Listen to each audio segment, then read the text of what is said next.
आज गुजरात के शहर मोरबी चलते हैं, जो जाना जाता है अपने सेरेमिक टाइल्स उद्योग के लिए। लेकिन अक्टूबर 2022 में यहाँ एक ऐसा हादसा हुआ जिसने पूरे देश को गमजदा कर दिया।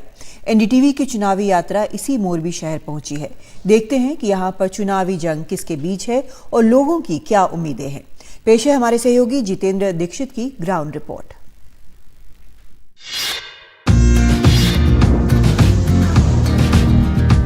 मोरबी वैसे तो गुजरात का एक स्वतंत्र जिला है, लेकिन मोरबी शहर कच्छ लोकसभा सीट में आता है।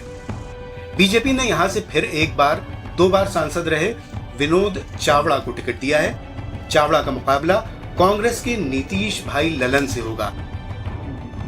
1996 से लेकर अब तक यहां बीजेपी का सांसद रहा है। इस लोकसभा सीट के अंतर्गत 7 विधानसभा सीटें आती हैं और सभी सातों की सातों विधानसभाओं पर बीजेपी का कब्जा है।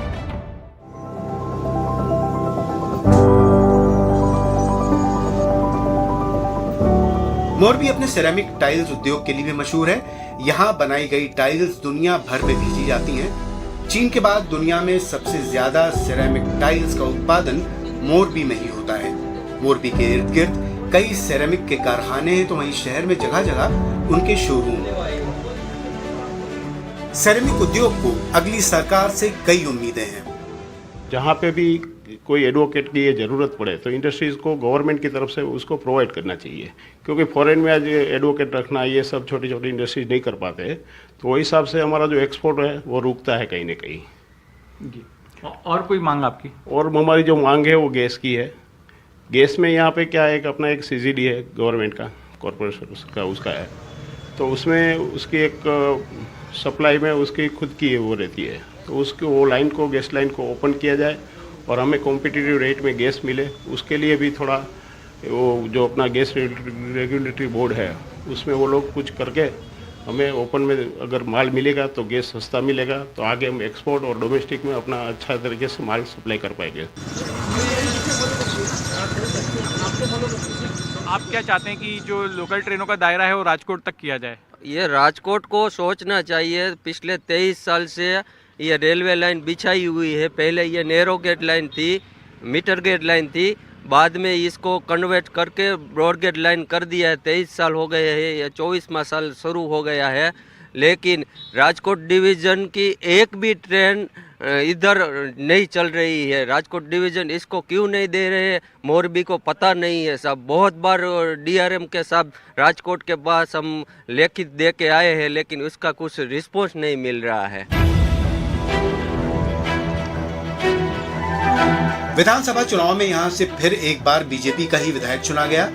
मोरबी के कई नागरिकों का मानना है कि यहां का हादसा लोकसभा चुनाव में भी कोई मुद्दा नहीं होगा, जबकि कुछ का आकलन है कि हाल में इस मामले को लेकर गिरफ्तार हुए लोगों को जमानत मिली है, जो बीजेपी के लिए ठीक नहीं है। चुनाव होते रहेंगे, नेता आते जाते रहेंगे, लेकिन उस हादसे का दंश मोरबी के जिन परिवारों ने झेला है, उनके लिए अपनों को खोने का दर्द आजीवन कायम रहेगा।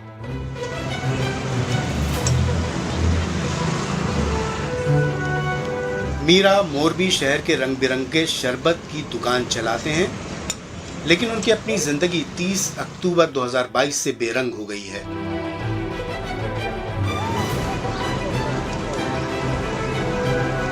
उस तारीख ने मीरा के परिवार के 6 सदस्यों को छीन लिया।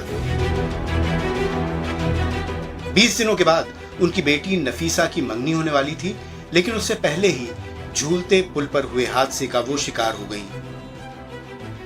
बेटी नफीसा के अलावा उस हादसे में मीरा की 2 बहनें और उनके 3 बच्चे भी डूब गए।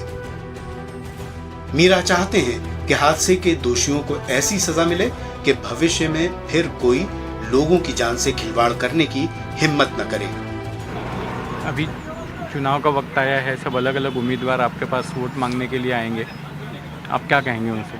मैं वही कहेंगे, अभी तुमको बोला वही मैं उसको बोलूँगा कि भाई जल्दी ये केस ख़त्म हो, सज़ा मिले, तो एक जात का क्या सबक मिले, दूसरी बार किसी के साथ ऐसा हो नहीं क्या।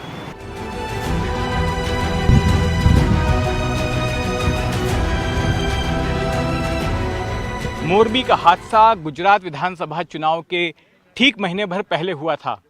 क्योंकि मोरबी नगर पालिका पर बीजेपी का कब्जा है और गुजरात में भी बीजेपी की सरकार है, ऐसे में ये चर्चा शुरू हो गई कि विधानसभा चुनाव में बीजेपी को इसका खामियाजा झेलना पड़ सकता है। हालांकि ऐसा हुआ नहीं। कैमरामैन राजेंद्र दयालकर के साथ जितेंद्र दीक्षित की रिपोर्ट एनडीटीवी इंडिया के लिए।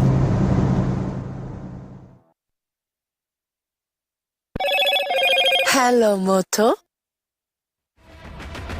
मोटोरोला भारत का सबसे अच्छा 5G स्मार्टफोन ब्रांड।